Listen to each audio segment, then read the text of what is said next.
On s'intéresse à l'univers ludique, à des jeux, mais pas que, à une maison d'édition qui fait aussi de la distribution.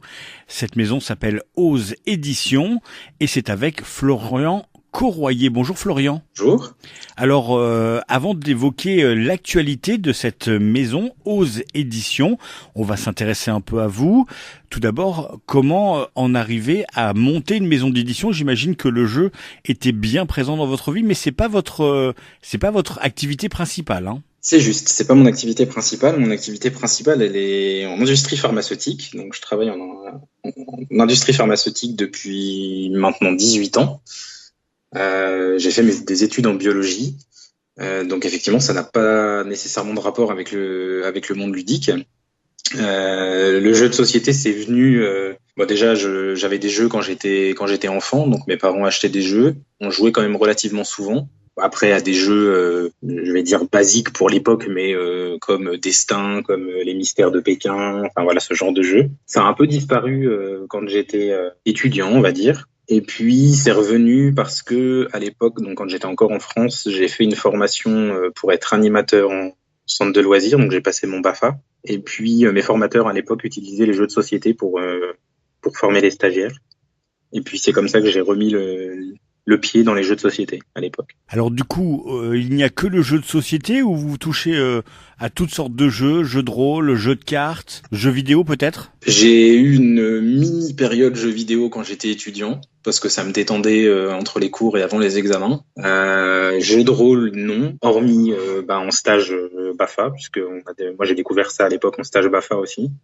Mais j'ai pas poursuivi sur le jeu de rôle. Donc non, ça a été vraiment une redécouverte à l'époque du BAFA et puis je suis directement passé. Je crois que dans mes souvenirs, le premier gros jeu que j'ai acheté, ça devait être Les Aventuriers du Rail. Voilà, après avoir remis les pieds dedans, c'est revenu tout seul, quoi. Le jeu de société dit moderne et avec tout ce que ça implique. Tout à l'heure, vous nous disiez quand vous étiez en France, on peut peut-être préciser que maintenant vous habitez en Suisse et Ose Éditions, c'est une maison d'édition suisse. Oui, c'est ça. Donc moi à la base, je suis normand, je viens de Rouen. J'ai fait toutes mes études là-bas, puis je suis parti de là-bas quand j'avais 20 ans pour venir travailler en Suisse. Donc je me suis installé à l'époque à Neuchâtel. Et puis du coup je vis ici depuis 18 ans et donc Ose Éditions qui a été fondée fin 2016 est une maison d'édition suisse, oui. Alors c'est une maison d'édition qui est pas très ancienne, 2016, c'est pas très vieux. Quel a été le déclic pour créer cette maison d'édition? J'ai monté une association ici en Suisse à Neuchâtel en 2008 avec un ami. L'idée de l'association, donc c'était une association qui s'appelait IF Association. Et l'idée de départ, c'était de monter des projets créatifs pour pouvoir reverser une partie des bénéfices qu'on faisait à d'autres associations qu'on parrainait. Le premier projet qu'on a fait, c'était pas du tout un jeu de société, c'était un CD. C'était une chanson pour enfants. Sur les projets qui ont suivi, on est rapidement passé au jeu de société, parce que moi j'étais président de l'association et c'était quelque chose qui me plaisait. Et à l'époque, on avait fait un message dans le forum de Trick Track pour faire une recherche de prototype. Et puis c'est Daniel Codbar qui m'a contacté pour me proposer Pitch and Dunk. Donc à l'époque, avec IF Association, on a produit un tirage, je ne sais plus combien d'exemplaires, je crois 200 ou 250 exemplaires de Pitch and Dunk. Et puis après, ça s'est enchaîné à partir de là, c'est-à-dire qu'en gros, avec IF Association, du coup je me trompe, on a vraiment fait que des jeux de société jusqu'à la fin de l'association. Donc on a fait Pitch and Dunk, on a fait Pitch and Goal, on a sorti les Souris Gourmandes aussi, qui était le premier jeu qu'on a fait, qui a été distribué, qui a vraiment eu un distributeur et qui a été distribué dans les boutiques de jeux. Qui était un jeu de Dominique Breton. Et puis, on a découvert Tiki dans le cadre de l'association. On était parti, donc on a commencé à le développer avec l'association. Et puis l'association s'est arrêtée justement fin 2016. Et avec Ose Éditions, j'ai récupéré Tiki pour pouvoir éditer en tant que premier jeu de Ose Éditions. Alors, quelle part il y a chez Ose Éditions d'édition et de distributeurs? Est-ce que vous pouvez nous expliquer? Parce que des fois, la barrière est facilement franchissable. Vous êtes éditeur de jeux, c'est-à-dire que vous proposez des jeux, mais dans certains cas, vous êtes aussi le distributeur. Et puis, vos jeux, dans d'autres pays, sont distribués par d'autres maisons, hein, c'est ça? En Suisse, alors jusqu'à il y a quelques temps, en Suisse, je distribuais mes propres jeux. Pour la France, donc c'est Paille Édition qui distribue mes jeux. Ensuite, eux, ils ont des partenariats aussi dans certains pays, comme par exemple la Belgique, où c'est Geronimo qui distribue mes jeux. Et puis, de mon côté, je travaille avec d'autres pays pour essayer de proposer mes jeux. Donc, j'ai un accord avec une boutique espagnole qui s'est lancée dans la distribution de jeux qui n'étaient pas trouvables sur leur territoire. Donc, j'ai un accord avec eux pour qu'ils distribuent mes jeux de manière exclusive en Espagne. Et puis, j'ai un distributeur, on va même dire un partenaire en Italie, qui distribue aussi la Shy Monster à l'heure actuelle, et qui eux aussi me proposent les jeux qui sortent en Italie pour savoir si je suis intéressé pour faire les traductions françaises et puis les localiser en France et en Suisse et en Belgique. Du coup, votre travail d'éditeur, il est surtout de proposer des jeux, et j'imagine que vous faites attention à ça, qui soient localisables dans tous ces pays européens. Oui, puis l'avantage en plus que j'ai avec la Suisse, c'est qu'on est dans un pays qui a 3 langues nationales, même une 4e qui est un peu moins connue qui s'appelle le romanche, mais on a en tout cas l'italien, l'allemand et puis le français. Donc d'office, en tout cas sur les derniers jeux que j'ai faits, alors mis à part Crypt parce que c'était vraiment une localisation française, donc j'avais les droits que pour la version française. Mais donc à chaque fois j'essaie d'inclure le français, l'allemand et l'italien, et d'office l'anglais. Et j'essaie également de proposer des jeux qui n'ont pas de texte sur le matériel pour pouvoir justement les localiser à l'étranger de manière plus facile. Alors, on imagine que c'est peut-être une part difficile en tant qu'éditeur de trouver ces jeux qui rassemblent tous ces critères, et en sachant que certains pays ont parfois des goûts pour certains jeux que d'autres pays n'ont pas. Alors oui, c'est clair. Ce qui est difficile à l'heure actuelle, c'est le fait que je sois tout seul justement à faire tout ça. Que ça prend pas mal de temps, que j'ai mon travail à côté, qu'accessoirement j'ai aussi 3 enfants, donc je m'ennuie pas, on va dire, à la maison. Mais c'est vrai que justement de devoir faire toutes ces démarches pour essayer de proposer les jeux à des distributeurs étrangers, de devoir leur envoyer des copies de jeux pour qu'ils puissent les tester. Parfois, ils vont être intéressés par un et pas par un autre. Enfin voilà, ça se fait du coup au cas par cas pratiquement selon les pays. Et du coup, il vous reste un peu de temps pour jouer, pour essayer des jeux, pour savoir peut-être les futurs jeux qui feront partie de la maison Oz. Alors oui, j'ai quand même encore un peu de temps pour ça, heureusement. Heureusement. Alors c'est pas tout le temps facile, mais j'ai dans mon entourage des gens qui aiment beaucoup jouer. J'ai beaucoup de jeux à la maison, parce qu'en plus, en parallèle de ça, je gère aussi un site de location de jeux de société dans ma région. Donc, en gros, j'ai énormément de jeux, et comme je peux pas jouer à tout en même temps, pour en faire profiter d'autres, j'ai monté ce site de location de jeux de société. Donc, c'est vraiment très local. Par contre, j'ai moins le temps de jouer à des jeux édités, mais j'essaie de trouver le temps justement de pouvoir découvrir les prototypes qu'on m'envoie. En général, j'essaie d'aller au festival à Cannes chaque année, parce que je sais que là aussi, ça va être l'opportunité de rencontrer des auteurs et de pouvoir tester des prototypes et d'avoir vraiment le temps que pour ça et pas avoir autre chose en tête, comme par exemple mon travail à côté. Donc c'est vrai que ouais, c'est compliqué de trouver le temps, mais j'arrive toujours à trouver le temps pour le moment. Et vous avez des enfants? Oui, 3.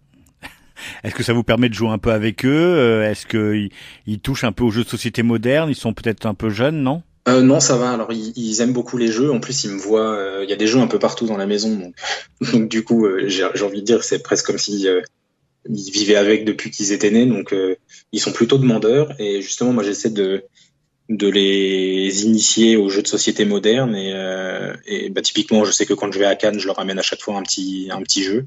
Et ils aiment beaucoup ça. Donc, parfois, ça me permet aussi de tester des prototypes qui vont être plus adaptés à leur âge, justement pour voir si ça prend. Donc mes enfants, ils ont 8, 5 et 2. Donc du coup, ça permet d'avoir une petite palette, on va dire, de tranches d'âge pour tester des jeux qui vont être destinés à un public plus jeune, ce que j'ai pas encore justement dans ma gamme, puisque à l'heure actuelle, les jeux que j'ai sont pour les plus jeunes à partir de 8 ans. J'ai pas encore de jeu en dessous, c'est quelque chose que j'aimerais faire. Donc voilà, ça me permet de tester des prototypes avec eux, puis d'avoir leur avis. Les enfants, toujours les premiers testeurs. Alors quand on vous entend, vous êtes tout seul à gérer tout ça. On s'est dit bon, il y a peut-être 2, 3 jeux. Tiki, on en a entendu parler parce qu'il y a eu une belle campagne autour de ce jeu. Mais il y a eu Crypt, il y a Shy Monster qui est sorti il y a pas si longtemps que ça. Et puis là, en l'espace de quelques jours, quelques semaines, vous vous nous annoncez Goblivion qui nous vient d'Amérique du Nord, du Québec pour être plus précis, Dare to Dream, et puis aussi un petit dernier jeu. J'ai vu une annonce cet après-midi sur Facebook qui nous parlait de 19. Donc on peut dire que ça marche bien aux éditions. Alors en plus, vous avez oublié vous en avez oublié. Et j'ai pas tout cité, ouais. Non, c'est vrai, il y a eu Tiwara aussi qui est sorti juste après Tiki, en avril l'année dernière, si je me trompe pas, qui était la réédition de Drôle de Zèbre de Bruno Catala. Effectivement, donc derrière, il y a eu Crypt, qui est la localisation d'un jeu qui est passé par une campagne Kickstarter aussi l'année passée, et où du coup j'ai localisé la version française.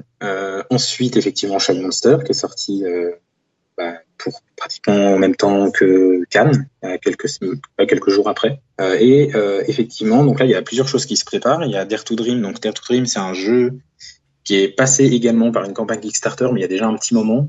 J'ai un petit peu pris de retard justement pour ce jeu parce que il y a d'autres projets qui se sont calés, qui n'étaient pas prévus, comme Crypt par exemple. Donc lui, il va aussi passer par une campagne. Donc c'est une campagne que je vais lancer dans pas longtemps, d'ici début juin normalement, si tout se passe bien.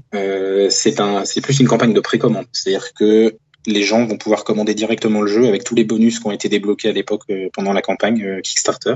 Donc du coup, ça nous mènerait, si la campagne se passe bien, à une sortie vers octobre pour celui-ci. Ensuite, effectivement, il y a Goblivion. Donc Goblivion, qui est un jeu qui est passé aussi par Kickstarter, qui est actuellement disponible uniquement en Amérique du Nord. Les personnes qui l'ont ici ont participé à la campagne, mais sinon, elle n'est pas disponible ni en France, ni en Belgique, ni en Suisse. Et puis du coup, on va localiser cette version. Alors, il y a déjà la version française qui existe, mais on va le localiser dans les pays francophones européens avec Paille. Donc ça, c'est prévu pour septembre. Ensuite, il y a Goryo. Je ne sais pas si vous avez vu les petites annonces qui sont passées, que ce soit sur la page Facebook ou même sur le site d'Oz Éditions. Et Goryo, justement, c'est un jeu que je localise en français et qui est un jeu de mon partenaire italien. Qui est prévu pour septembre. Voilà, qui est prévu pour septembre aussi. Et qui donc en fait c'est rigolo, ce partenaire italien, je l'ai rencontré parce que c'est eux qui ont localisé la version italienne de Crypt. Quand moi je cherchais à distribuer le jeu en Italie, je les ai contactés en leur disant que j'étais celui qui localisait la version française. Et puis on a sympathisé donc avec le boss, donc c'est Get On Games en Italie, donc avec Mario Cortez. Je lui ai proposé Shy Monster, il a flashé sur le jeu. Du coup il l'a localisé en Italie. Et quand lui a travaillé sur Goryo, il me l'a proposé pour pouvoir faire la version française. On a joué ensemble sur, je sais plus comment ça s'appelle parce que je n'ai pas l'habitude d'y aller souvent, Tabletop Simulator. Voilà, j'ai retrouvé le nom. On y a joué ensemble sur Tabletop Simulator. Moi, j'ai craqué sur le jeu. Je l'ai présenté à Paille. Paille, ils ont craqué sur le jeu. Donc du coup, on localise la version française. Et donc, comme on disait, ça c'est prévu aussi pour septembre. Et puis derrière, il y a encore 3 projets qui sont en cours de développement. Donc il y a effectivement 19, j'ai reçu ce matin une boîte, on va dire un échantillon pour voir un peu la qualité du matériel. Donc j'ai fait effectivement une petite photo mystérieuse que j'ai mise sur Facebook. Donc 19, c'est un jeu un peu particulier. C'est un jeu de Sandro Dallalio, celui qui a fait Shy Monster, et puis de Sébastien Svaren, qui est co-auteur sur ce jeu. Et c'est un jeu très abstrait, qu'on a voulu thématiser au départ, où finalement on s'est posé la question de se dire est-ce que ça valait vraiment la peine de le thématiser, parce que c'est un jeu assez épuré en termes de mécanique, puis on voulait pas que le thème vienne prendre le dessus en fait sur la mécanique. Donc là pour l'instant on est plutôt revenu sur sur un thème plutôt abstrait, on va dire. D'où cette boîte toute blanche avec juste un nom dessus. Voilà, c'est ça. Et puis le matériel sera très épuré. On va pas faire appel à un illustrateur, mais on part plutôt vraiment sur un pur graphiste pour pouvoir mettre ça en image, on va dire. C'est un jeu qui normalement est prévu pour Cannes l'année prochaine, mais j'en dévoilerai un peu plus après, effectivement, en fonction de l'avancement du projet. Ensuite, il y a Torpedo Dice, qui est prévu aussi, qui sera normalement le premier à sortir sur les 3 prochains projets. Torpedo Dice, c'est un jeu américain qui a été mis à disposition en print and play sur le site de l'éditeur américain il y a quelques mois. Donc c'est un éditeur qui s'appelle Stratus Games. Et puis, je suis tombé dessus. J'ai joué à la version print and play. J'ai flashé aussi sur le jeu, je l'ai présenté à Paille, ils ont aussi flashé sur le jeu. Donc du coup, j'ai les droits pour la version française. Et puis bah, là, on est en train justement de finaliser tout ce qu'il faut pour savoir qui illustrera le jeu. Donc c'est pas encore tout à fait signé, mais bientôt on pourra dévoiler qui fera les illustrations. Et puis le dernier projet, c'est un type de jeu que j'ai pas encore fait avec aux éditions, parce que jusqu'à maintenant on a fait beaucoup de jeux assez stratégiques finalement. Si on prend Tiki, Kiwara, même Shy Monster, bon, déjà c'est tous des jeux pour deux. Et puis c'est des jeux qui sont quand même assez stratégiques, même si Shy Monster tire un peu plus sur le bluff et puis sur bon, on va dire que ça peut être une sorte de puzzle et de repères dans l'espace, mais principalement centré sur le bluff en tout cas. Et là, on part sur quelque chose de plus fun, donc il y a vraiment pas de réflexion, c'est vraiment un jeu fun qui s'appellera, enfin le titre temporaire pour l'instant c'est Speed Alien, qui sera un jeu d'un auteur de Rouen. Lui, il est prévu un petit peu plus tard, et puis pour les illustrations, c'est pareil, c'est presque finalisé, je pourrais dévoiler bientôt qui fera les illustrations de ce jeu-là. Alors quand on vous écoute parler de tous ces jeux, il y a rarement des points en commun entre tous ces jeux, à part la stratégie, bien sûr. Parfois le fait que ce soit deux joueurs, mais Goblivion, c'est plutôt un jeu solo, voire deux. Il y a des jeux pour deux joueurs, d'autres pour quatre, comme Crypt. Comment vous sélectionnez? Quels sont vos coups de cœur? Est-ce que c'est visuel? Est-ce que s'il va falloir plusieurs parties? C'est les mécaniques? Comment vous fonctionnez? C'est un mélange un peu de tout ça, mais c'est vrai que on m'a souvent posé la question, même quand on m'envoie des prototypes, de me dire ah bah j'ai un jeu, mais je sais pas s'il va rentrer dans votre gamme. Enfin, j'ai pas de gamme en fait. On va me proposer quelque chose, je vais y jouer, je vais avoir besoin d'y jouer. Les règles vont pas être suffisantes. Je sais par exemple que on en discute souvent avec Paille parce que bah, je travaille beaucoup avec David chez Paille, et David lui, il arrive en lisant les règles à se faire une partie dans sa tête. Moi, ça, j'arrive pas. J'ai besoin, si on m'envoie juste une règle, je vais lire, je vais me dire, ouais, ça a l'air pas mal, mais je vais pas me rendre compte si en vrai ça va être bien. Donc, j'ai vraiment besoin de faire des parties. C'est pas la première Ouais, partie, ça vous est peut-être pas arrivé en une partie de savoir que ce jeu-là, en fait, il fallait l'éditer, il vous faut plusieurs parties? non, si, ça m'est déjà arrivé. Les parties que je vais faire après, ça va être plus pour affiner mon ressenti, on va dire. Même par exemple, c'est tout bête, mais par rapport à ce que je disais avant, Crypt, j'ai pas eu le choix que de lire les règles avant de le découvrir. Bon, alors après, j'ai pu avoir un print and play et le tester, mais à la lecture des règles, je me suis dit, il faut que je le fasse. Tiki, quand je l'ai découvert via un article. Quand j'ai vu le matériel et quand j'ai lu les règles, alors je me suis fabriqué un petit truc après pour le tester, mais je me suis dit, il y a un truc. Là, c'était vraiment un mélange entre le matériel et puis la mécanique. Je trouvais que tout allait bien ensemble. Et puis Tiki, je voulais vraiment le faire avec ce matériel-là. C'était très compliqué, mais on a réussi à le faire comme ça. Torpedo Dice, j'ai fait une partie. Et à la première partie, je me suis dit, ouais, il est vraiment cool. Ce qui me plaisait dans Torpedo Dice, donc c'est un roll and write comme jeu, comme type de jeu, on va dire. Mais ce qui me plaisait par rapport à ce qui existe déjà, c'est qu'il y a de l'interaction entre les joueurs. En général, quand on joue à ce type de jeu, c'est un peu, je vais caricaturer, mais c'est un peu chacun devant son plateau individuel à cocher des trucs. Et moi, ce qui me manquait dans ces jeux-là, c'est d'avoir une interaction avec les autres joueurs.